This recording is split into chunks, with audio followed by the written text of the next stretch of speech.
Perfecto. Listo. Ya está grabando, ¿cierto? Sí. Ok. Bueno, entonces bienvenidos a la sesión de hoy del Seminario Colombo-Mexicano de Teoría de Conjuntos.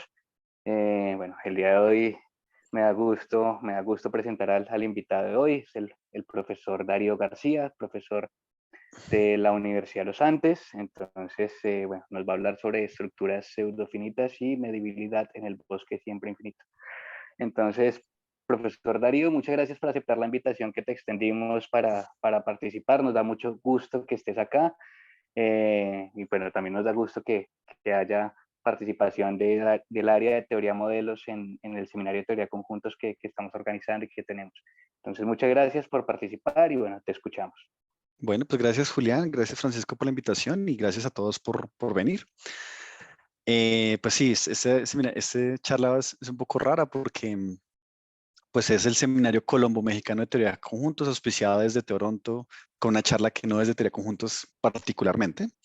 Sin embargo, una de las herramientas que voy a usar es ultraproductos y yo creo que pues, o sea, traté de como de acomodarla para por lo menos tener algo interesante que contarles, ¿no? Entonces, parte de lo que voy a hablar hoy es trabajo conjunto con Melissa Robles, que fue estudiante de pregrado hace más o menos unos 2 años conmigo, acá en Bogotá.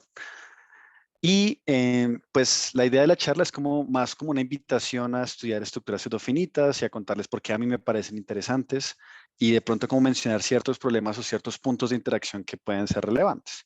Y voy a tratar de hacer eso usando pues un resultado muy específico que obtuvimos durante el trabajo el desarrollo del trabajo de grado de Melissa. Entonces pues comencemos.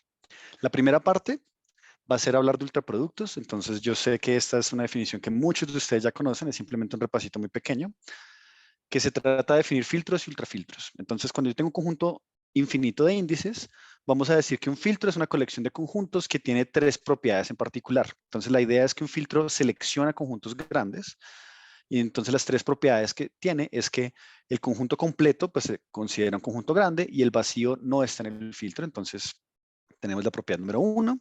La propiedad número 2 es que intersección de conjuntos grandes debe ser grande. Entonces, intersección de 2 cosas que estén en el filtro debe estar en el filtro. Y la tercera es que si yo tengo un elemento del filtro y un conjunto que es más grande, pues el filtro también lo debe frenar, entonces también debe estar en el filtro. ¿Listo? Esta es la definición usual de filtro y decimos que un ultrafiltro es simplemente un filtro maximal. Entonces es simplemente un ultrafiltro que no está contenido propiamente en un filtro más grande o de manera equivalente es un filtro que además tiene esta última condición y es que cualquier subconjunto de I o el conjunto está en el ultrafiltro o el complemento del conjunto está en el ultrafiltro. ¿Listo? Entonces acá vale la pena mencionar 2 cosas muy básicas. La primera es que si el conjunto de índices es infinito y yo tengo un ultrafiltro sobre ese conjunto de índices que contiene un conjunto finito, realmente va a contener un singleton. Entonces lo que va a pasar es que el conjunto, el ultrafiltro va a estar completamente determinado por si el conjunto n está en el conjunto o no. O sea, la condición se convierte en A pertenece al ultrafiltro si solamente si n pertenece a A. Y por eso es que estos se llaman ultrafiltros principales. ¿Listo? ¿Y qué pasa cuando no contiene ningún conjunto finito? Entonces debe contener este filtro que se llama el filtro de Frechet, que son los complementos de todos los conjuntos finitos. Y a estos ultrafiltros, que van a ser tal vez los ultrafiltros más importantes, los llamamos ultrafiltros no principales. Bueno, súper. Entonces, cuando tenemos ultrafiltros, automáticamente en esta charla vamos a hablar de ultraproductos. ¿Y qué son los ultraproductos? Bueno, los ultraproductos son... tengo que dejar de dibujar, perdón. Listos. ¿Qué son los ultraproductos? Los ultraproductos van a ser una construcción que en principio es modelo teórica, aunque si uno mira la historia del área, pues realmente los primeros que las utilizaron fueron gente que trabajaba en espacios de Banach, por allá en 1920 y algo. Y la cosa dice algo así. Supongamos que yo tengo una colección de estructuras. Entonces va a ser una colección de estructuras de primer orden en un mismo lenguaje. Y vamos a tener un ultrafiltro sobre el conjunto de índices sobre el cual están indexadas las estructuras. Entonces vamos a definir el ultraproducto. Entonces el ultraproducto se define de 2 maneras. Decimos cuál es el conjunto y decimos cómo se relacionan las funciones, las constantes y las relaciones. Entonces el conjunto es simplemente, tomemos el producto cartesiano usual y lo cosentamos por una relación de equivalencia. Entonces el producto cartesiano está formado por funciones que van del conjunto de índices en M.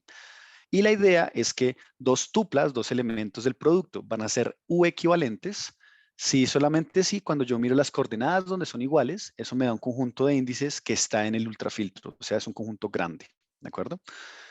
Esto pues me da una relación de equivalencia, incluso creo que sería relación de equivalencia solamente si es filtro. El hecho de que sea ultrafiltro va a hacer que este nuevo objeto pues sea una estructura en el mismo lenguaje y uno pueda interpretar las fórmulas de una manera demasiado clara. Y la clave acá, o sea, para no decirles cómo se interpretan las relaciones, las constantes y esto, es que simplemente vamos a usar lo que se llama el teorema de Walsh. Entonces el ultraproducto está formado por unas tuplas. Decimos que dos tuplas son la misma tupla básicamente. Si cuando yo miro el conjunto de coordenadas donde son iguales, ese conjunto pertenece al ultrafiltro. Y luego viene el teorema de Walsh, que es una consecuencia pues de la forma como se ha construido esto.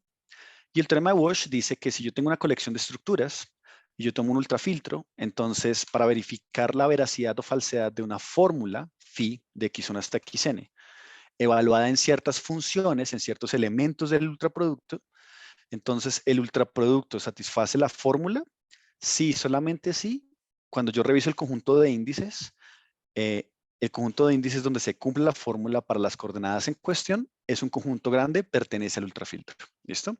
Entonces, esta condición al principio parece un poco técnica, pero la mejor manera de entenderla es decir que una afirmación en primer orden va a ser cierta en el ultraproducto, si solamente sí, pues es cierta para casi todas las estructuras. Esto pues nos obliga a pensar en que el ultraproducto como tal pues es una especie de límite estructural, ¿cierto? Es como que uno tiene la familia de estructuras y lo que hace el ultraproducto de alguna manera es como homogenizar la opinión de las diferentes propiedades que tengamos a través de las estructuras, ¿de acuerdo? En donde la mayoría gana, pero gana de manera dictatorial, como que si al final hay como un empate porque hay muchos conjuntos, el ultrafiltro tiene que decidir uno de los dos. Bueno, entonces, como parte de repaso, y porque estamos asumiendo, yo voy a asumir que no, pues no todos somos expertos y no todos sabemos el teorema de Walsh. Entonces, yo voy a utilizar también unos resultados donde vamos a utilizar el teorema de Walsh, pero además estos resultados me van a servir más adelante para la construcción que vamos a hacer. Entonces, una de las primeras aplicaciones que uno tiene para ultraproductos es que se puede probar que ciertas propiedades no se pueden expresar en primer orden. Entonces, por ejemplo, un teorema que se tiene es que la propiedad de ser conexo no se puede expresar en primer orden en el lenguaje de grafos donde solamente hay una relación. Es decir, no hay una sentencia finita que usa para todos existes y los conectivos, de tal manera que un grafo satisface esta sentencia si solamente sí, el grafo es conexo, ¿vale? Y la prueba pues es bastante sencilla. Uno dice, supongamos que sí. Entonces, suponemos que está sigma y que sigma representa ser conexo y que es una sentencia de primer orden, ¿vale? Y entonces podemos armar los siguientes grafos. Podemos armar el grafo G sub n, que es como un ciclo, ¿vale? Es un ciclo de longitud 2n. Entonces, claramente, estos son conexos. A este lo vamos a llamar A sub n y a este elemento que es el antipodal lo vamos a llamar B sub n. Entonces, estos son conexos, por lo tanto, G sub n, pues si estamos suponiendo que una sentencia dice ser conexo, entonces todos estos grafos satisfacen sigma, ¿vale? Pero esto pasa para todo n. Entonces, si yo tomo un ultraproducto no principal, un ultrafiltro no principal sobre los números naturales y construyo este objeto, que sería el ultraproducto de todos esos grafos con respecto al filtro que estamos trabajando, al ultrafiltro que estamos trabajando, ¿qué dice el teorema de Walsh? El teorema de Walsh me dice, si esta sentencia va a ser cierta en G, sí, solamente sí, es cierta en casi todo lado, pero es que es cierta en todos los grafos. Ah, bueno, entonces eso tiene que satisfacer sigma, ¿vale? Sin embargo, hay un par de objetos muy interesantes acá. ¿Cuáles son? El alfa es el que se forma con todas las tuplas AN con respecto al ultrafiltro. Y el beta es el que se forma con las tuplas B sub n con respecto al ultrafiltro. Y hay una propiedad muy bonita, y es que fíjense que el conjunto de los índices tales que G sub n satisface, y aquí voy a utilizar un poquito, voy a hacer un poquito menos formal de decir la distancia entre A y B sub n es mayor o igual que K, para decir que la distancia entre A y B sub n, o sea, el camino que une entre A y B sub n es mayor o igual que K. Fíjense que este conjunto es, por lo menos, tiene que ser el intervalo desde K hasta infinito. ¿Vale? Y esto pues pertenece al ultrafiltro porque estamos suponiendo que el ultrafiltro es no principal. ¿Esto qué quiere decir? Que la distancia entre alfa y beta tiene que ser mayor o igual que K pero eso pasa para todo K, número natural. Y esto es una contradicción, porque es que una de las propiedades de que un grafo sea conexo es que la distancia entre cualesquiera dos puntos es finita. Y aquí estamos mostrando dos puntos del ultraproducto que tienen distancia infinita. Entonces, esto es una contradicción que me lleva a decir que, en efecto, la sentencia no era expresable en primer orden. Entonces, hay varios ejemplos de este estilo, donde uno muestra que cierta propiedad no es expresable en primer orden por medio de ultraproductos, y esto es lo que se llama un argumento de tipo compacidad. Lo que estamos haciendo es viendo que algo debe ser cierto en el ultraproducto, pero además encontrando como unas verdades aproximadas. Lo que estamos diciendo es que tenemos elementos que atestiguan que la distancia es mayor que K para todo K, entonces al final debe haber dos elementos de distancia infinita. Bien, entonces esa es una de las posibles aplicaciones. Y otra de las posibles aplicaciones que también vamos a mencionar ligeramente en esta charla, pues tiene que ver con los números reales no estándar, que estoy seguro que muchos de ustedes ya han visto antes. En este caso, ¿cómo se arma el ultrafiltro? El ultrafiltro es un ultrafiltro no principal sobre los naturales y las estructuras, en este caso, a diferencia del anterior, no van a cambiar. Las estructuras siempre van a ser los números reales. ¿Qué es lo que pasa? Pues que al final uno termina con una estructura que de entrada tiene que ser un campo real cerrado. ¿Por qué? Pues porque todas las propiedades que yo pueda expresar en primer orden, como ser campo, tener un orden lineal, que el orden lineal sea denso y ese tipo de cosas, se cumplen en todas las estructuras, pues porque todas las estructuras son las mismas, se cumplen en los reales, por lo tanto se deben extender, ¿de acuerdo? Entonces hay una manera de inyectar los reales originales en esos nuevos reales que vamos a llamar los reales no estándar. ¿Cómo? Pues mediante la función identidad, cogiendo la tupla R todo el tiempo. ¿Listo? El orden debe ser denso porque hay una sentencia en primer orden que me dice que el orden es denso. Sin embargo, este nuevo campo tiene unos objetos curiosos y es que tiene elementos infinitesimales. Entonces, ¿cómo se logran esos elementos infinitesimales? Pues sabemos que el 0 acá se ve como la tupla de ceros y el 1 sobre n se ve como la tupla de 1 sobre n, ¿de acuerdo? Entonces yo puedo armar este nuevo objeto, que es el objeto epsilon, que es 1, un medio, un tercio, un cuarto, etcétera. Y fíjense qué es lo que termina pasando. Lo que termina pasando es que si yo fijo el n, si el n está fijo, resulta que epsilon debe ser más grande que 0 y menor que 1 sobre n. ¿Por qué? Porque el conjunto de índices donde se cumple que esto es menor que esto, pues es el conjunto desde n más 1 en adelante y pues eso obviamente está en el ultrafiltro, ¿vale? Entonces, como eso pasa para todo n fijo, entonces lo que termina pasando es que este epsilon es un elemento que es estrictamente mayor que 0 y menor que todos los números naturales, ¿de acuerdo? Y no solamente eso, sino que uno puede considerar 1 sobre epsilon, que sería alfa, que es un elemento infinito, pero a pesar de la existencia de estos elementos tan raros, esto sigue siendo un campo real cerrado. Puedo hallar los inversos, puedo hablar de epsilon cuadrado, de 2 epsilon, de alfa cuadrado, de lo que quiera, ¿de acuerdo? Un punto importante aquí, ¿cuál es? Pues nosotros sabemos, tal vez de los primeros cursos de matemáticas, que una axiomatización de los números reales está dada por todos los axiomas de campos más la propiedad de el supremo, que es equivalente a la propiedad arquimediana.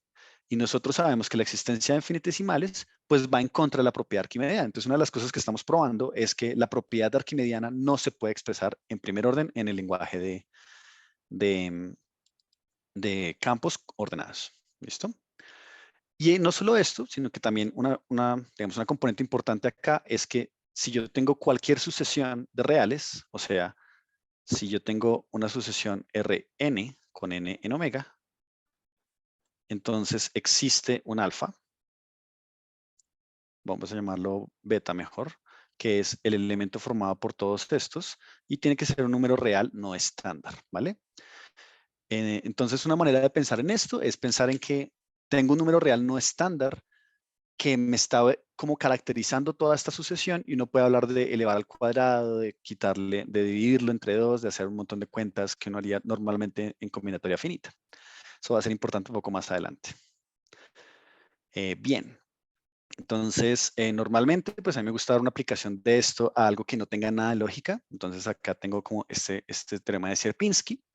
Pero pues por cuestión de tiempo lo que voy a hacer es moverme y si alguien quiere saber la prueba de este teorema, solamente lo voy a anunciar, me lo preguntan al final de la charla. ¿Listo?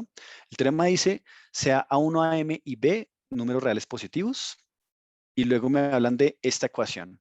Y el teorema lo que dice es que esta ecuación tiene únicamente finitas soluciones en el conjunto de los números naturales. O sea, digamos que esta ecuación vista como una ecuación diofántica, pues va a tener finitas soluciones.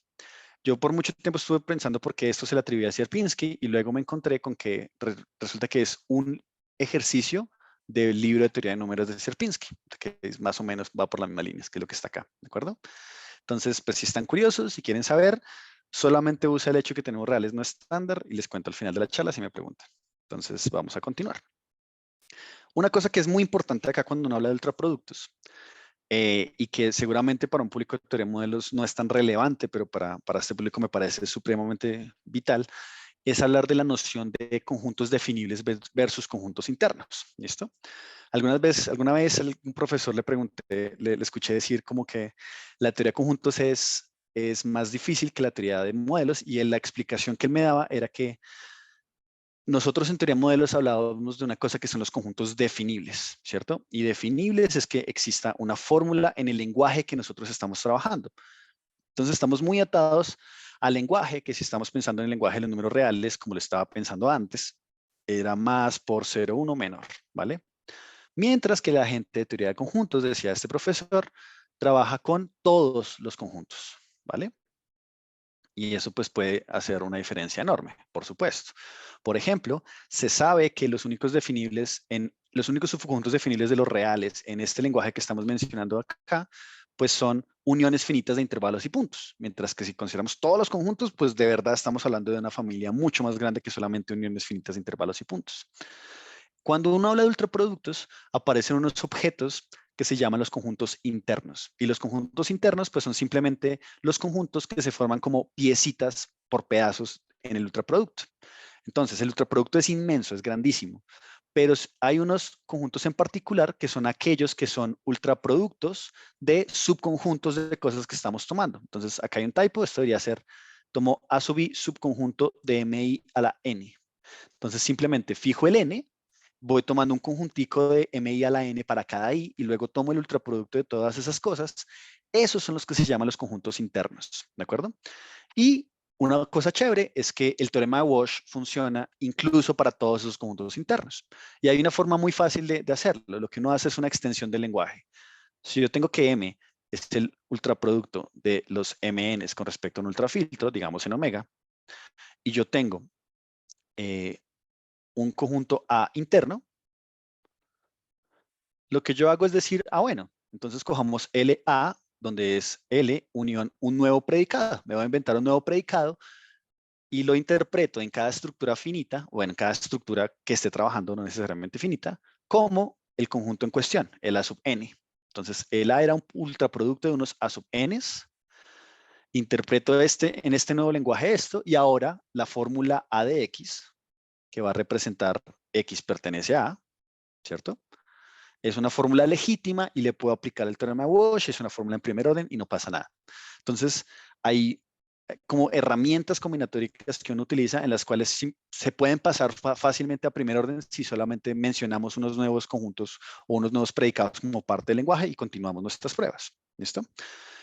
Sin embargo, por supuesto, es fácil ver que el ultraproducto tiene muchos más subconjuntos que no van a ser internos y para esos subconjuntos pues no aplica el teorema de Walsh necesariamente. ¿Listo? Ok, espero que esto sea un poquito relevante más adelante en la charla. ¿Hasta aquí hay alguna pregunta antes de que salte a la definición de estructura pseudofinita? Sí, Darío, yo tengo una pregunta Dime. con respecto a la diapositiva anterior. O sea, si tú Esta. tienes si tú tienes el ultraproducto es una estructura, ¿sí? Sí. Entonces, con lo que acabas de explicar, mi pregunta es, ¿cualquier subestructura del ultraproducto también se puede ver como un ultraproducto o puede ser distinta? Y por eso No, la noción de interno. no necesariamente, y de hecho es una gran pregunta. Por ejemplo, esto tal vez lo vamos a mencionar más adelante, pero ya que me hiciste la pregunta, lo puedo hablar aquí una vez. Entonces, por ejemplo, acá. Fíjate que uno podría pensar en que mi estructura todo el tiempo son los números racionales, ¿vale? Entonces, el ultraproducto de estas estructuras, pues va a ser un orden denso, ¿vale? Un orden denso, sin extremos, así como los racionales. pero también tiene una propiedad y es que tiene cardinalidad 2 a la left 0.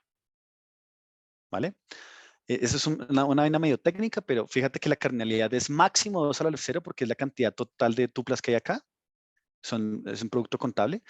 Y la manera como pruebas que por lo menos son 2 al left 0 es metiendo como unos elementicos donde codificas funciones de ceros y unos en los naturales. Esa es la manera de cómo se hace.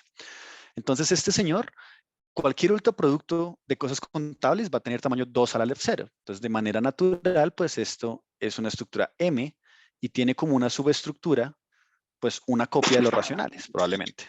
¿Listo? Entonces, seguramente va a haber una copia de los racionales aquí metida, pero esa estructura no tiene tamaño 2 al left 0, por lo tanto, no puede ser un ultraproducto de estructuras finitas o de estructuras contables, ni siquiera. ¿Sí? ¿Sí respondí tu pregunta, Julián? Sí, para mí es claro, Sí. por qué. Listo, Exacto. gracias. Y eso que me acabas de preguntar es fundamental porque es justamente lo que está detrás de la siguiente definición. Entonces, ahora vamos a definir, por ahora solo definir ultraproductos, ahora vamos a ver qué es una estructura pseudofinita. Entonces, la definición es que una estructura es pseudofinita si se satisfacen cualquiera de las siguientes condiciones que son equivalentes. Entonces, la primera condición es que va a concentrar en la primera y en la tercera. Yo siempre pongo las tres porque tradicionalmente uno pone las tres. Pero entonces, la primera dice, para cualquier sentencia que sea cierta en M, hay una estructura finita donde la sentencia también es cierta. Otra manera de decirlo es que toda propiedad que sea cierta en M tiene modelos finitos. Y la última es que M es elementalmente equivalente a un ultraproducto de estructuras finitas. Entonces, cualquier ultraproducto de estructuras finitas pues va a ser una estructura pseudofinita, pero es elementalmente equivalente, tiene una particularidad muy chévere y es la siguiente. Como les acabo de mencionar, como les mencioné ahorita en el ejemplo, cuando yo tomo un ultraproducto de una colección contable de estructuras finitas, hay dos posibilidades. O el ultrafiltro era principal y la cardinalidad me da Aleph 0, perdón, me da finita, porque me da justamente esa estructura. O el ultrafiltro era no principal y la cardinalidad va a ser 2 a la Aleph 0. Entonces, casi que no hay ningún hueco en la mitad. Yo no podría hablar de ninguna estructura que sea contable y que sea un ultraproducto de estructuras finitas. Sin embargo, este elementalmente equivalente, lo único que quiere decir es que las estructuras satisfacen las mismas propiedades de primer orden. Las sentencias que sean ciertas en una también van a ser ciertas en la otra. Entonces, como ejemplos clásicos que tal vez valga la pena mencionar acá, Q menor es elementalmente equivalente a los reales con menor. A pesar de que tienen diferente cardinalidad, la teoría de las dos estructuras es órdenes lineales densos sin extremos. O incluso si nos vamos a la parte de campos, Q, la cláusula algebraica de Q con los reales, pues más por, no lo quiere meter nada más, tiene las mismas propiedades que los reales, más por, a pesar de que pues una es contable y la otra no, ¿de acuerdo? Estos no son ejemplos de estructuras pseudofinitas, son simplemente ejemplos de cosas que son elementalmente equivalentes. Y un dato curioso, que de pronto le interesa a algunos de ustedes acá, es que yo acá les dije que si el conjunto de índices es contable, la cardinalidad es o finita o 2 a la Aleph 0.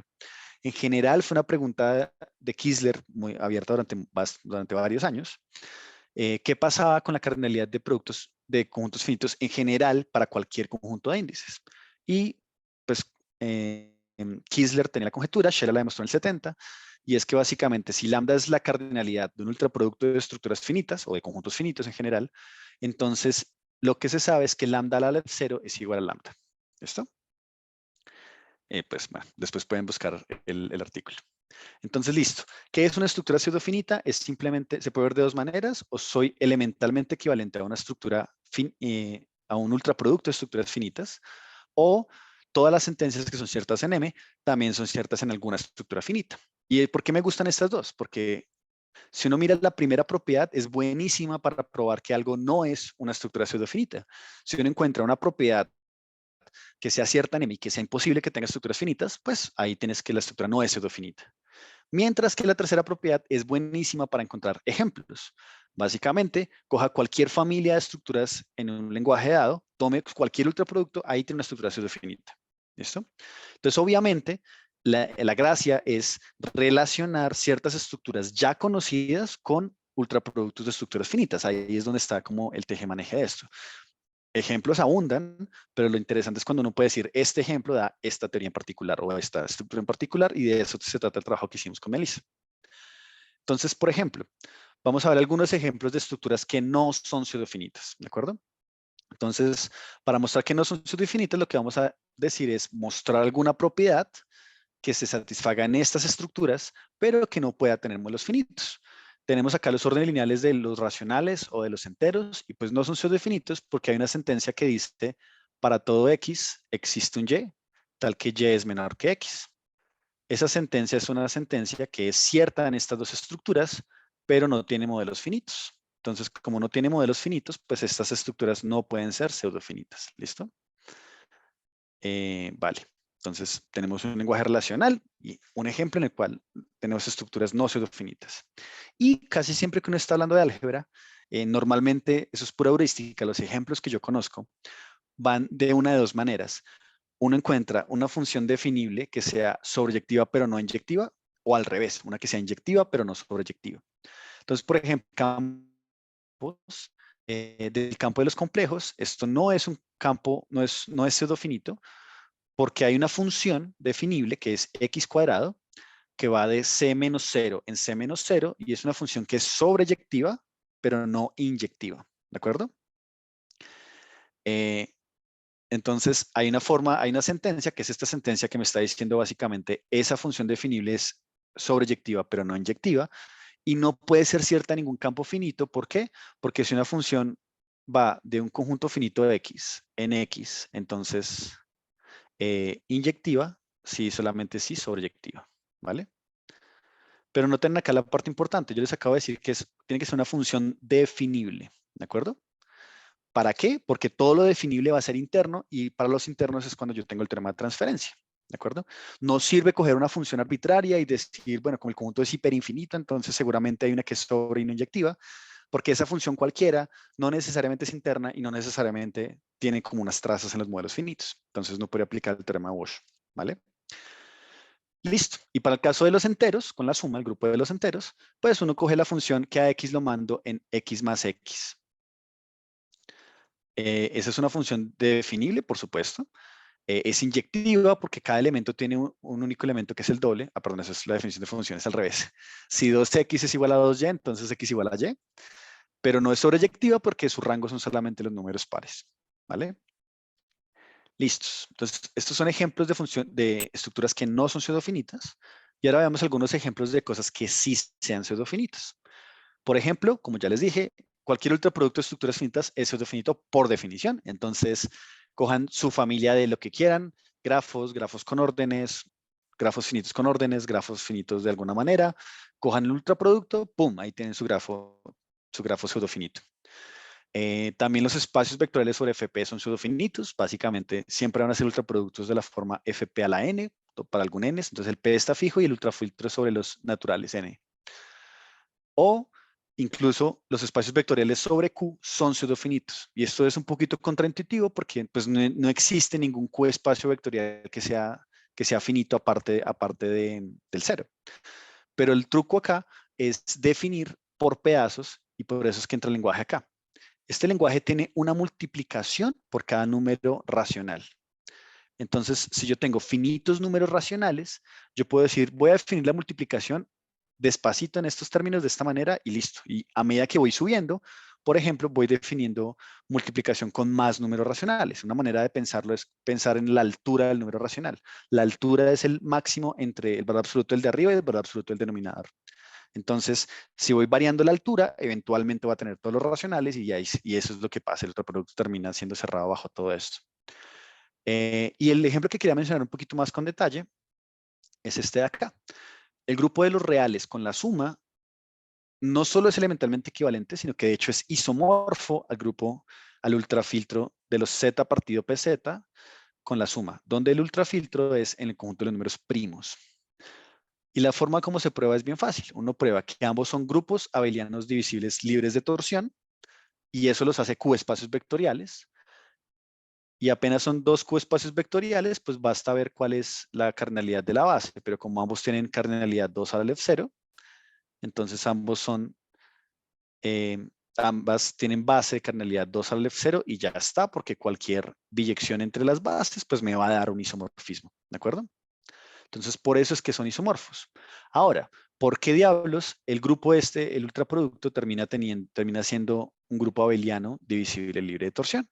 Pues el grupo abeliano se puede escribir en 4 sentencias, que se puede volver que son ciertas en todos estos grupos, sube el ultraproducto por teorema de Walsh, ¿vale?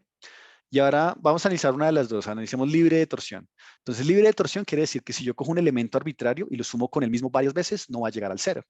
Y el punto clave es que para todo x, x más x, algunas veces, digamos n, diferente de cero, esto es cierto en z partido pz para p mayor que n. De hecho, hay solo un posible numerito donde falla, que es que n sea igual a p. Entonces, si yo cojo todos los primos donde esto es mayor que n, esta sentencia que me dice que no hay elementos de torsión n, pues es cierta. Y como los primos van variando hacia infinito, pues al final termina pasando que no hay ninguna torsión en el grupo. Asimismo, uno puede probar divisibilidad porque recordemos que en z partido pz yo puedo ir por todo el mundo, excepto desde 0 hasta p menos 1. Si va variando el p, pues entonces puedo ir por todo el mundo y ya está. Y un ejemplo curioso, como de tipo de cosas que pueden pasar en estos ultraproductos, es que uno puede tener dos grupos abelianos que no sean pseudofinitos, porque de pronto en uno hay una función inyectiva que no es sobreyectiva y en el otro hay una sobreyectiva que no es inyectiva, los sumo y se vuelven pseudofinitos porque estas obstrucciones como que se combaten la una a la otra. Entonces, pues no voy a hacer la prueba, simplemente ténganlo en cuenta como que un caso curioso es que estos dos grupos abelianos no son pseudofinitos, pero si tomo la suma directa, ahí sí queda pseudofinito. Y no solo pseudofinito, sino que les puedo decir incluso que es elementalmente equivalente, no necesariamente isomorfo, a estos grupos, al z partido p a la nz, con respecto al ultrafiltro, el p es fijo y variamos en los n's. ¿Listo? Bien. Entonces, ¿qué tipo de preguntas tiene uno? Pues uno tiene como preguntas del estilo, tratemos de caracterizar estructuras de cierto objeto que sean pseudofinitas, de cierto tipo que sean pseudofinitas. Julián, ¿tienes una pregunta? Sí, Darío, en el ejemplo curioso, ¿qué es ZP infinito y el otro, el Z corchetes P? ¿Qué grupos son? Listo. Entonces, este ZP, Z partido P, bueno, Z generado por P, es la localización. Entonces tú tomas el ideal generado por los primos, eso te da un ideal en los primos, y localizas por eso, que es tomar todos los fraccionarios donde el denominador no está en ese ideal que tú pusiste. Entonces son todos los de la forma A sobre B, donde el B no es un múltiplo de P. ¿Sí? Y el ZP infinito se puede entender de la siguiente manera. Es Z el anillo 1 sobre P, pero pensémoslo solo como aditivo, solamente con la suma, y lo cocientas con Z, ¿vale? Ese se llama el grupo de Prüfer. Entonces, aquí te anoto el nombrecito de Prüfer para que lo tengas en cuenta. ¿Listo? Entonces, es como coger Z1 sobre P. Entonces, tenemos Z y podemos dividir por P cuadrado, por P cubo, por P a la 4, lo que sea, pero luego cocientamos por los enteros. ¿Sí? Y una cosa curiosa, si quieren, se las cuento aquí mismo. Imagínense que P es igual a 2 por un segundo. Entonces, 1/2 más 1/2 en este grupo me va a dar 1, pero es que como estoy cocientando con los enteros, realmente eso es un 0. Entonces aquí tengo que la función x más x no es inyectiva, ¿vale? Pero sí va a ser sobreyectiva. Este grupo de Prüfer es divisible. ¿Listo? Vale, gracias. ¿Todo bien? Vale. Entonces, uno de los teoremas primeros teoremas como de esta área se debe a James Sachs y dice, es una caracterización de que un campo sea pseudofinito en términos de condiciones puramente algebraicas. Entonces las voy a leer, pero realmente no las voy a explicar. Simplemente sabemos que si un campo es perfecto, tiene una única extensión de grado n para cada n y es pseudoalgebraicamente cerrado, o sea que cada variedad absolutamente reducible tiene un punto racional, con esas tres ya sabemos que el campo es elementalmente equivalente a un ultraproducto de campos finitos y viceversa. Y por ejemplo, noten que todos los campos finitos son perfectos y perfecto se puede expresar en primer orden porque uno puede decir que para cualquier p, el conjunto contiene todas sus raíces p décimas. ¿Sí? Entonces, más o menos uno usa como este tipo de álgebra para probar que si un campo es pseudofinito, tiene que ser elementalmente equivalente a un ultraproducto de campos finitos, entonces cumple esas tres propiedades. Y algo así también se puede hacer incluso para los grupos abelianos. Uno puede dar una clasificación en términos de invariantes algebraicos, como ciertos cocientes de dimensiones y ciertas vainas. Eso fue dado por Ershoff, pero la única cita que conocemos está escrita en rumano y sabemos que se puede hacer basándose en trabajos de Wanda Smiliev, que era eliminación de cuantificadores para grupos abelianos. Y solamente déjeme añadir una nota acá, y es que pues tengo un estudiante que justamente hace 2 años también estuvo trabajando en estas cosas, y hay una versión en español de estos resultados, no porque la tradujera al rumano, sino porque pues tratamos de hacer todo de cero y salió. ¿Listos? Entonces, bien, si alguien está interesado, me cuenta y le mando el correo. Yo creo que esto no lo voy a usar, así que pasémoslo, pero es una descripción de cómo se ven los órdenes lineales pseudofinitos. Ah, no, que tampoco es tan complicada, deberíamos hacerla.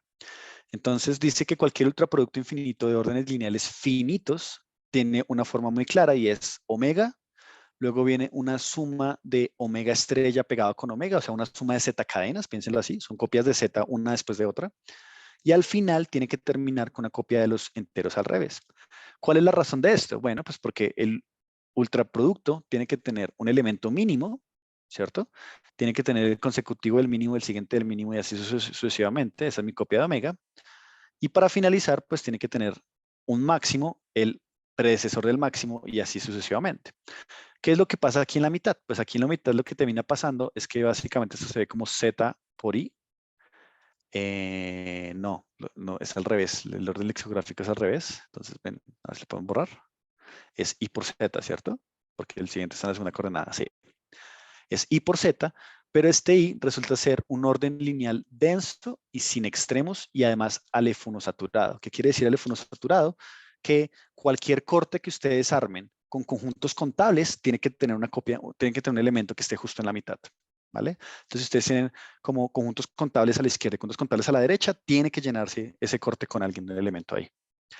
La razón por la que queda el fondo saturado es básicamente el teorema de Wash. Lo que uno hace es un argumento de compacidad. Pero bueno, eso lo vamos a dejar y lo cuento después, si es necesario. Ok, entonces, una pregunta que uno se puede hacer es ¿cuáles son los grafos que son pseudofinitos? Entonces, comencemos con el primer ejemplo básico, clásico, que es el grafo de Rado. Y el grafo de Rado dice, bueno, sí, hay muchas formas de definirlo, pero entonces déjeme contarlo a través de este teorema. El teorema dice que es de Erdős-Renyi y básicamente dice que si tomamos un grafo de n vértices y asignamos una probabilidad P a que haya o no aristas, hay una propiedad que se cumple con probabilidad 1. Y es esta propiedad de acá que se llama la propiedad del restaurante de Alice y me dice que siempre que yo tenga un conjunto x1 hasta xr y y1 hasta yr son puntos y los conjuntos son disyuntos, tiene que haber alguien, un z, que está relacionado con todos los de x y no está relacionado con ninguno de los de y, ¿vale? Entonces, pues si uno además supone que hay por lo menos 3 puntos, pues no puede haber ningún modelo finito de estas sentencias, ¿vale? Ningún modelo, o sea, mejor dicho, lo estoy diciendo mal. No hay una estructura finita que satisfaga todas las sentencias a la vez, pero si uno fija sentencia por sentencia, se cumplen con probabilidad 1 en el límite. ¿De acuerdo? Casi todos los grafos cumplen cada una de estas sentencias. Entonces lo que termina pasando es que Rado, a partir de esto, se da cuenta de que existe un único grafo contable que también cumple todas estas propiedades. Y es lo que se conoce como el grafo de Rado o el random graph o el grafo aleatorio. Entonces el grafo aleatorio es el grafo contable que es un único módulo isomorfismo que satisface todas estas propiedades. Y resulta ser pseudofinito por las siguientes razones. Primero, uno arma la teoría. Y la teoría del grafo aleatorio es decir, que tengo un grafo simple, como muestra acá, que la relación es simétrica y que además satisface todas estas sentencias. Esto resulta ser una axiomatización completa de la teoría del grafo aleatorio, así que basta con mostrar que cada una de estas sentencias y las conjunciones de ellas pues se cumplen en modelos finitos. Y eso es justamente lo que nos dice el teorema de Erdős-Renyi. Nos dice que si yo tomo, fíjense que aquí no dice que los X sean distintos, ¿no? Entonces, realmente tener A sub R es tener A sub N para N menor o igual que R, ¿sí? Entonces vamos acumulando estas sentencias y el teorema de Erdős-Renyi nos dice no solo que hay modelos finitos, sino que además hay muchos modelos finitos para esto. Entonces, pues, todo lo que es cierto en el grafo aleatorio, cada una de las sentencias, pues es cierta en algún grafo finito, por lo tanto es pseudofinito. Esa es una manera de mostrarlo, después les cuento otra. Bien, entonces el grafo aleatorio es pseudofinito. Y entonces viene la pregunta automática y es, bueno, hagamos algunas preguntas. Primera, ¿cuáles grafos contables son pseudofinitos? Esta pregunta resulta ser muy general y básicamente la razón es porque hay un teorema famoso como clásico de teoría de modelos que dice que cualquier estructura en un lenguaje finito se puede interpretar en un grafo. Entonces, como que hay un grafo que básicamente me dice las mismas verdades que me dice la estructura, así tenga más lenguajes y más relaciones. Entonces, preguntarnos por cuáles son los grafos pseudofinitos es básicamente preguntarles por cuál es la estructura pseudоfinita y para eso ya está la definición. Entonces, no hay nada más que hacer. Entonces, lo que uno puede hacer es comenzar a restringir y decir, vale, pregunta abierta, muy, digamos, muy general, ¿cuáles árboles, o sea, cuáles grafos sin ciclos son pseudofinitos? ¿De acuerdo? Entonces, pues un árbol es un grafo sin ciclos, así lo vamos a definir para esta charla. Y puede axiomatizarse diciendo, pues es una relación irreflexiva, simétrica y sin ciclos. Entonces, lo que estoy diciendo acá es que no hay ciclos de tamaño n para n mayor o igual que 3, o sea, no hay ningún ciclo. ¿De acuerdo? Todo esto es expresable en primer orden en el lenguaje de grafos. Y un primer ejemplito que me gusta mostrar es este que dice que este árbol que estamos construyendo no es pseudofinito. El árbol tiene una raíz, vienen 3 elementos y lo estamos viendo como grafo, ¿de acuerdo? Esto no tiene ningún orden añadido. Entonces, una sentencia que uno puede escribir en primer orden es decir que existe un punto de grado 3 y los demás puntos tienen grado 4. Claro, los demás puntos tienen grado 4 porque tienen 3 sucesores y un antecesor. Y esa sentencia pues se cumple en este grafo, se puede escribir en primer orden, pero no puede tener modelos finitos. ¿Por qué no puede tener modelos finitos? Porque no tiene este teorema que se llama el handshaking lemma, que me dice que la suma de los grados es 2 veces el número de aristas en un grafo finito. Y si yo sumo los grados, pues me daría 3 más 4 veces el número de vértices en el grafo menos 1. Y este número es impar. Pero 2 veces el número de aristas, pues es un número. Entonces, como yo no puedo ser un número impar y par a la vez, lo que termina pasando es que esta sentencia no puede tener ningún modelo finito. Bien, súper. Entonces ahora quisiéramos ejemplos de árboles que sí fueran pseudofinitos. Y un primer ejemplo que tenemos es este de acá. Realmente es una familia de ejemplos. Entonces TR va a ser la teoría, que es la teoría de un árbol infinito, donde cada vértice tiene grado R. Entonces cada punto tiene 4 vecinos. Y la de T infinito es la que se llama la teoría del bosque siempre infinito, que es la teoría de un árbol infinito donde cada punto pues tiene infinitos vecinos, ¿de acuerdo? Entonces acá vemos una representación artística, ¿sí? Y ese sería un ejemplo de T4. Resulta ser que estos dos tipos de árboles son pseudofinitos. ¿Y cómo lo vamos a ver? Entonces vamos a aplicar más o menos la misma estructura que aplicamos para el grafo aleatorio. Arrancamos diciendo TR y T infinito, ¿cómo los axiomatizamos? Y hay una axiomatización que dice, bueno, para TR es decir, ser un árbol, que ya habíamos visto que se puede decir, y decir que cada vértice tiene, tiene R vecinos. Y para T infinito, pues la misma historia. Es un árbol y además cada vértice tiene más de n vecinos para n mayor o igual que 1. Pues resulta que esas teorías son completas, ¿de acuerdo? Es decir, que axiomatizan completamente las teorías de las estructuras. Y una vez sabemos que son completas, pues nuestro objetivo va a ser tratar de construir unos grafos que en el ultraproducto satisfagan esta teoría, ¿de acuerdo? Y aquí hay una pequeña trampita, y es la siguiente. Fíjense que todo árbol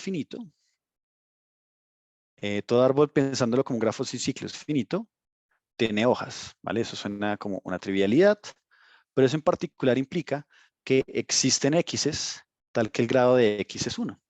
Y eso no pasa en el grafo, en el árbol siempre infinito, ¿cierto? Porque todos los elementos tienen, pues, R vecinos o infinitos vecinos. Entonces uno de una vez piensa, claro, esto debería ser un impedimento para que estas estructuras fueran pseudofinitas. Sin embargo, hay un pequeño problema acá. Y es que para decir árbol finito, ¿listo? Me toca decir que no tiene ciclos, ¿vale? Y decir no tiene ciclos, esta frase no tiene ciclos, no es expresable en primer orden. Ese es el punto clave, en primer orden. ¿Por qué no? Pues resulta que si uno coge el árbol, el ultraproducto de los ciclos, como lo hacíamos al principio de esta charla, pero cojo ciclos cada vez más grandes. ¿Listo? Fíjense que aquí el único ciclo que hay es de grado 3, aquí el único ciclo es de grado 4, aquí el único ciclo es de grado 5, y voy siguiendo. ¿Qué dice el ultraproducto? Al tomar el ultraproducto, resulta que el ultraproducto dice, yo no tengo ciclos, porque el ultraproducto no ve un ciclo de grado 3 porque el ciclo de grado 3 se queda muy abajo. No ve un ciclo de grado 4 porque se queda muy abajo. No ve un ciclo de grado 5 porque se queda muy abajo. De hecho, el ultraproducto termina siendo 2 a la F0 copias del grafo Z, o sea, del grafo que es así. ¿Vale? Entonces, no tener ciclos no es expresarlo en primer orden. ¿Qué es lo que vamos a hacer para ir alrededor de este problema? Pues lo que vamos a decir es, cojamos grafos cuyos GERTs, como el tamaño del ciclo más pequeño, se va haciendo cada vez más grande. Si hacemos que los GERTs vayan siendo cada vez más grandes, al final el ultraproducto no va a haber esos ciclos y eso no va a ser un impedimento. Entonces, el teorema que probamos como parte de la tesis de Melissa fue que las teorías T de infinito son pseudofinitas, de hecho. Y la forma como lo hacemos es construyendo familias, clases de grafos finitos que satisfacen dos cosas. Cada grafo es R regular o DN regular y hago que el DN crezca para que cada elemento tenga cada vez más vecinos. Y además el GERT, el tamaño el tamaño del ciclo más pequeño en cada grafo también se va a ir para infinito, ¿vale? Cuando yo logro estas dos cosas, entonces tomo un ultraproducto y el ultraproducto no va a haber ciclos, o sea que va a ser un árbol, y además pues va a tener la regularidad esperada y eso es suficiente porque la teoría es completa, ¿de acuerdo? ¿Cómo se hace esta construcción? Pues uno usa una cosa que se llama el levantamiento de un grafo, que es una operación que a un grafo le asigna un levantamiento que vamos a llamar L de G. ¿Y qué propiedades tiene este levantamiento? Que si el grafo original era de regular, el grafo nuevo también es de regular. Entonces preserva la regularidad, o sea que basta con comenzar con un grafo suficientemente regular al principio, o regularidad fija y me mantiene la regularidad, pero ¿qué pasa con el GERT? El GERT lo duplica.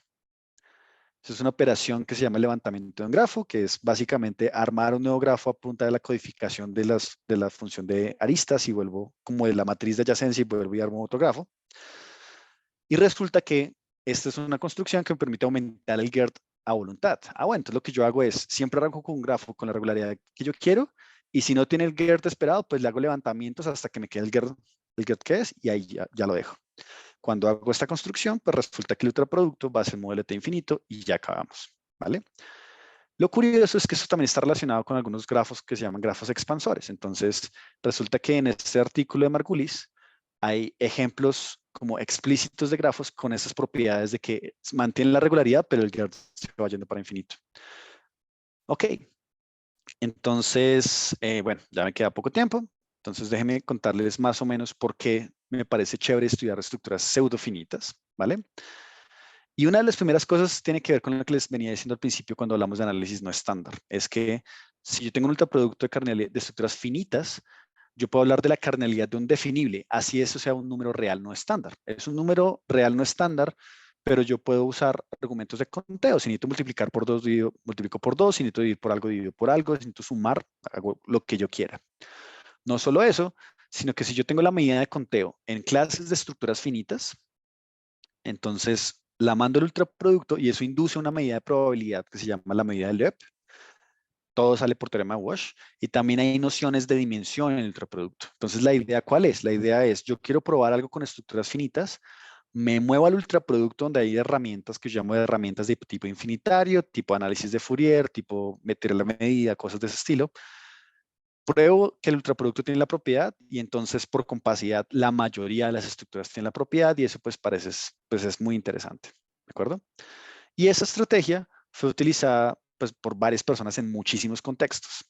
Entonces, esa es una conexión que hay entre estructuras finitas e infinitas y uno se ha probado, por ejemplo, para dar versiones equivalentes del teorema de regularidad de Semerey, eso lo hizo Goldbring y Tausner. Hay teoremas de Khrushchevsky sobre como aplicaciones de lo que se llama el teorema de Feynman, pero para grupos no abelianos, que eso es combinatoria aditiva. Hay un paper de Terence Tao donde él básicamente, o sea, según uno uno chequea el blog, el blog de Tao, y básicamente dice que estaba leyendo Hrushevsky, tuvo una buena idea y la convirtió en un paper que usa estos métodos de ultraproductos. Y también en cosas de combinatoria. Entonces hay una cosa que se llama la conjetura de Erdős-Heinel, que se probó para grafos estables.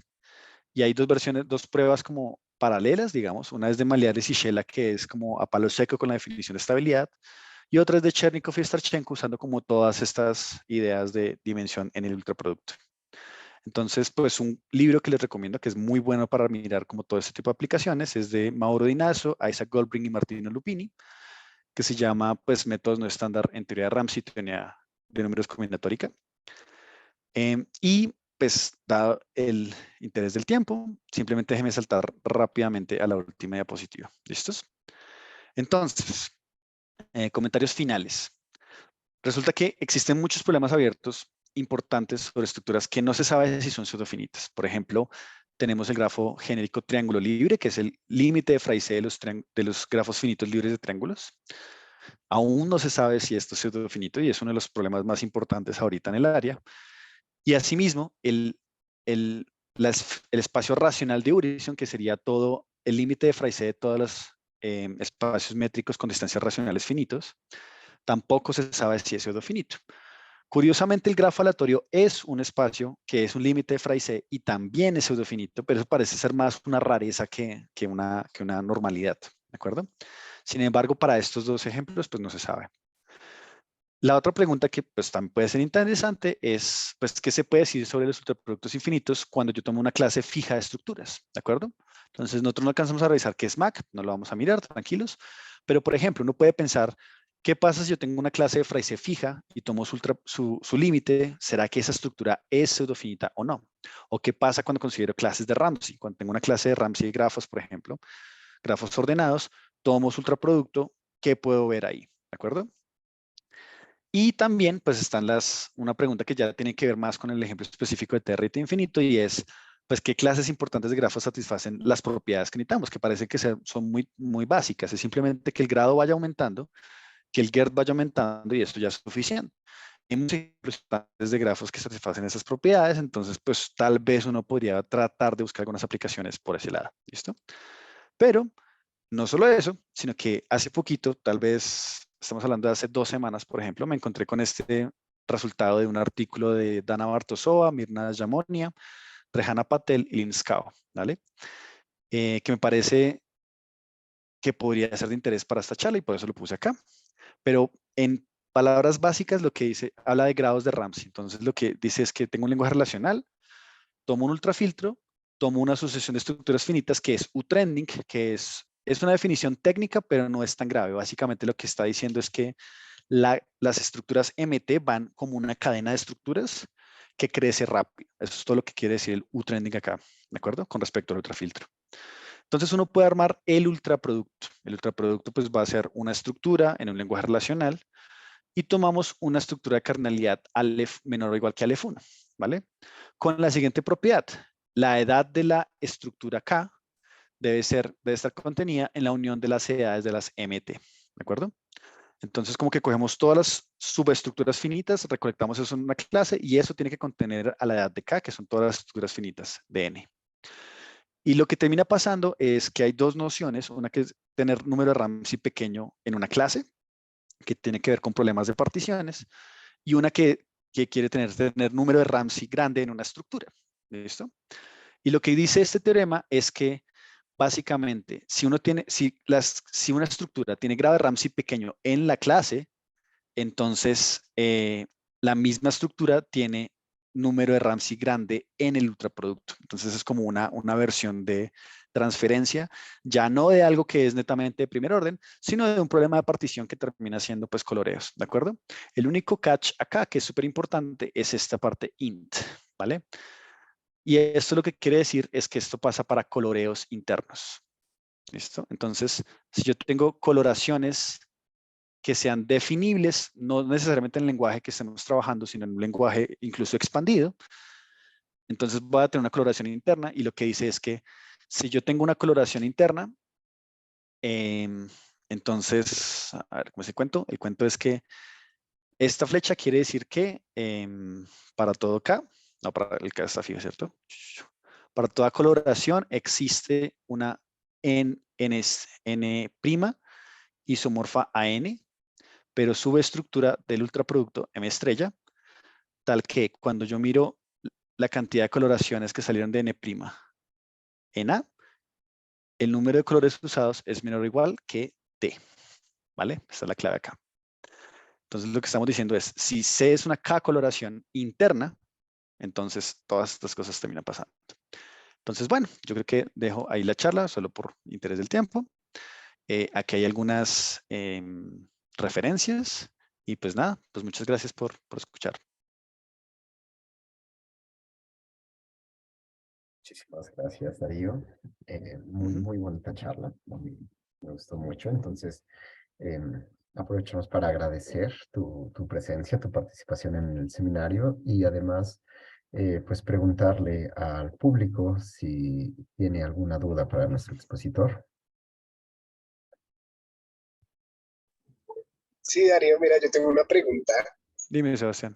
Es que, digamos, tú mencionaste que, o sea, pues el grafo aleatorio es bien sabido que es pseudofinito, ¿no? Y que, digamos, también están estas preguntas sobre otras estructuras que son límites de Fraise, si esas Correcto. también van a ser pseudofinitas o no, pero tú también mencionaste que eso era más bien una rareza, o sea, ¿hay algún como ejemplo de un límite de Fraise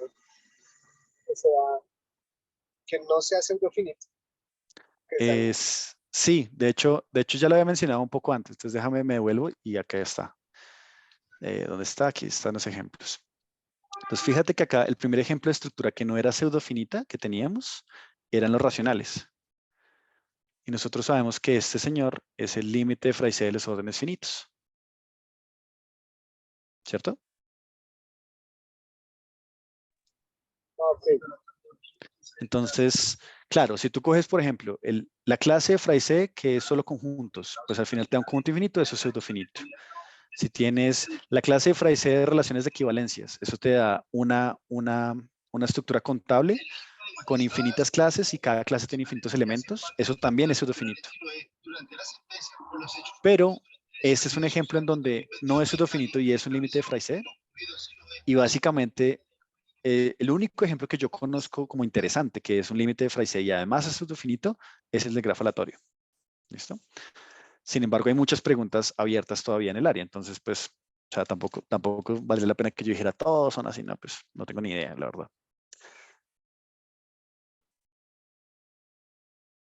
¿Listo? Ok, listo, gracias, Darío. Vale. Gracias, Sebastián. ¿Alguien más quiere hacer alguna pregunta, comentario? Sí, una pregunta, Darío. Dime, Julián. Oye, bueno, tú dijiste, no sé, es más como una cuestión técnica que no me quedó clara. Tú definiste estructura pseudofinita, ¿no? Pero después hablabas de teoría pseudofinita. Que sea teoría pseudofinita es que, no sé, que tenga modelo, una estructura, o sea, que tenga como modelo una estructura que es pseudofinita, supongo, o algo así. Sí, pues es que resulta que, o sea, tú sabes que está como esta dicotomía entre las teorías y las estructuras, ¿cierto? Entonces, estoy buscando una página en blanco para poder, aquí está. Entonces, básicamente tú tienes una estructura M y uno habla del TH de M, que son todas las sentencias que valen en sigma, que valen en M, perdón. ¿Sí? Entonces, como ser una estructura pseudofinita solamente depende de las sentencias que se cumplan en M, pues uno dice como, lo que yo necesito es que estas teorías tengan modelos finitos, que cada sigma K tenga modelos finitos. Entonces uno puede hablar de una estructura pseudofinita como una estructura donde su teoría es pseudofinita, o uno puede hablar de una teoría pseudofinita como una teoría que tiene modelos pseudofinitos. Es exactamente la misma historia en ese sentido, cuando hablamos de teorías completas, por supuesto. Ah, ok, perfecto, sí, ¿Vale? listo. Vale, Pero gracias. es Sí, eso. sí, sí. Vale, gracias. Correcto. ¿Hay alguna otra pregunta?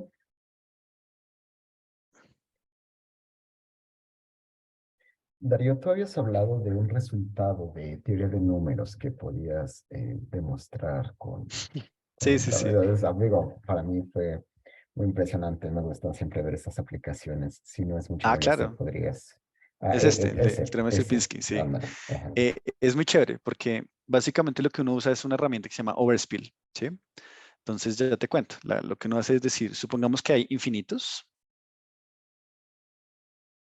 o sea, hay infinitas soluciones, y entonces lo que uno hace es armarse una nueva solución. Entonces existe una solución beta 1 hasta beta m en los reales no estándar, tal que, pues algunos son infinitos, algunos betas son infinitos. ¿Por qué? Porque si todos fueran finitos, pues entonces estarían acumulados en una porción finita de los naturales y pues, por supuesto que no puede haber infinitas soluciones, ¿sí? Entonces lo que uno hace es separar, digamos que sin pérdida de generalidad, vamos a suponer que de beta 1 hasta beta k son los infinitos y que los demás son finitos. Entonces, lo que tenemos es lo siguiente. Acá tenemos una sumatoria desde i igual a 1 hasta k de a sub i sobre beta i igual a b menos la sumatoria desde de ahí sobre beta, bueno, llamamos beta j, para j desde k más 1 hasta n. Pero entonces, ahora hacemos una pequeña observación. Y es la siguiente, como los beta i son infinitos, cuando los pasamos a dividir, estos son infinitesimales. Y son mayores que 0, ¿de acuerdo? En cambio, la otra parte, la parte de la derecha, esto es un real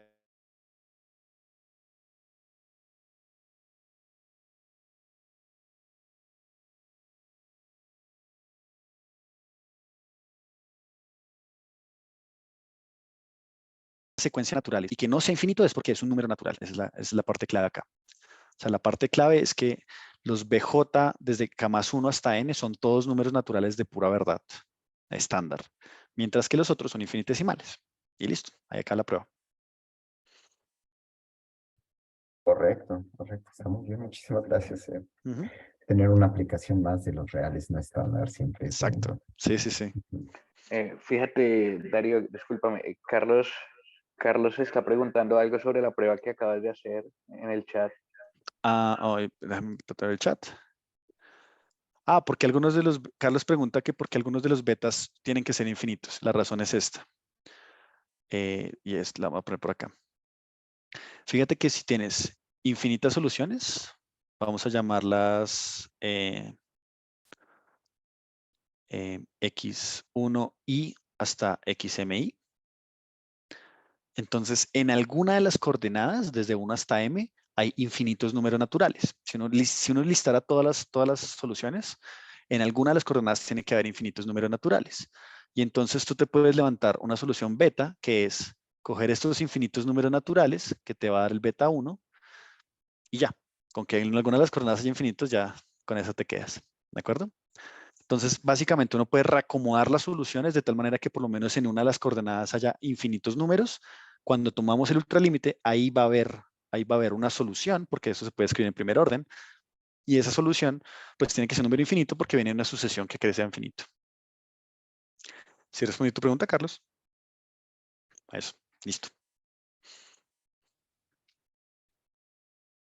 Correcto. ¿Hay alguna otra pregunta o comentario?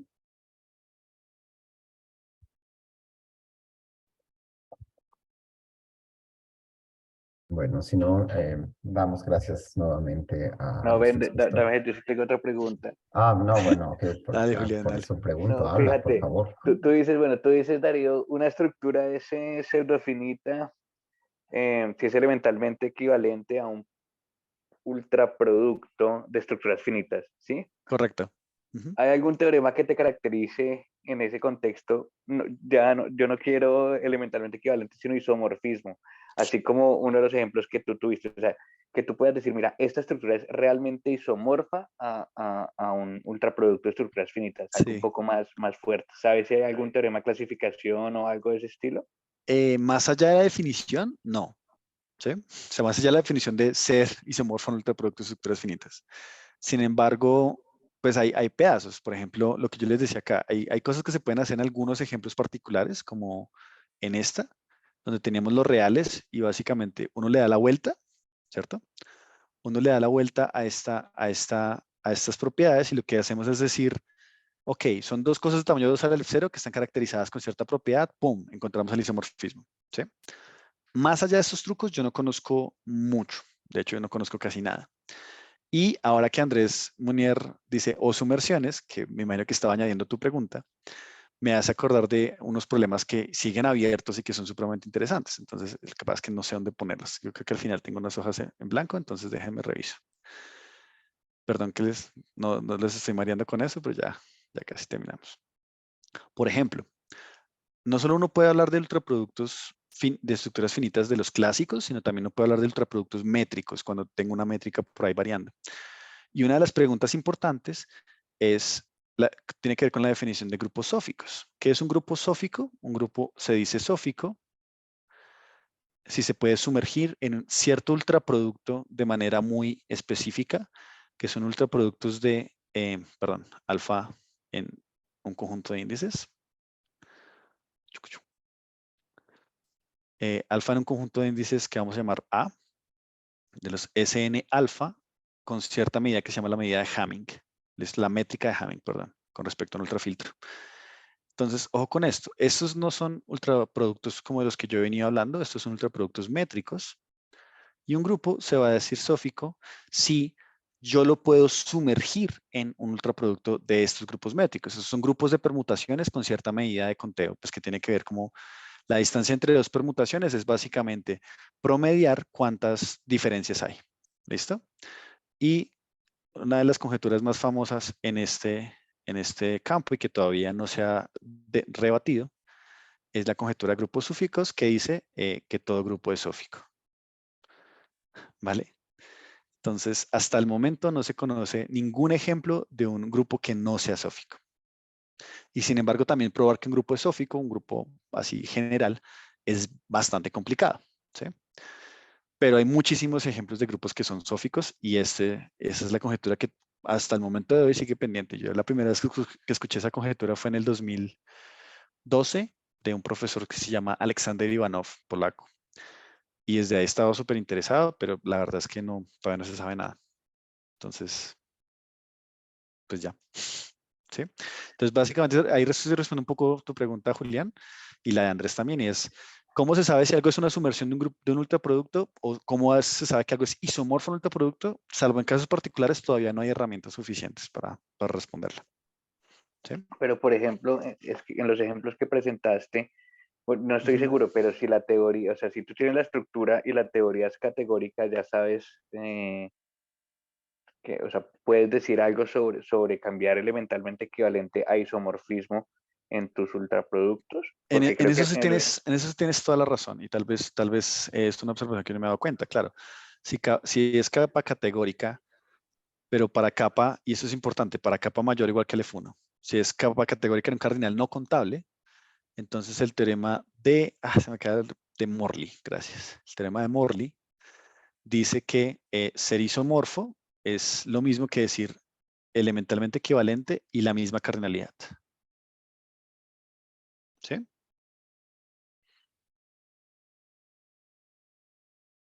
Eso es lo que dice básicamente el teorema de categoricidad, porque el teorema de Morley dice que si es capa categórica en un cardinal no contable, es categórica en todos los cardinales no contables, por lo menos en lenguajes contables.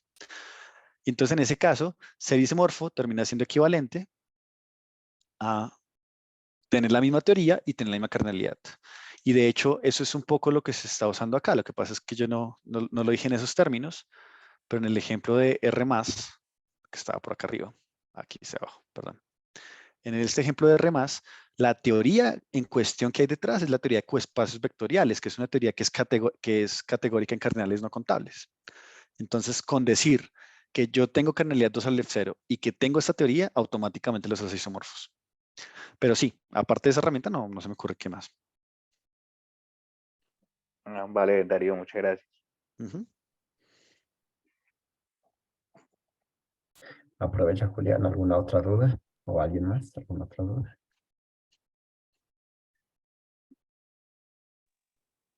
No, por mí está bien. Ya está bien, me dejas continuar con la despedida entonces. Pues nada, Sí, por supuesto. agradecemos una vez más a doctor Darío por su charla, por haber estado aquí con nosotros en esta bonita tarde y tan interesante tema, ¿va? Vale, Pues muchas gracias a muchísimas todos por gracias venir. y sí, y a ti por darnos la charla y pues los esperamos el próximo jueves a la misma hora. Ujú. Bueno, Vale, sí, Acá. hasta el luego. próximo jueves va a hablar un profesor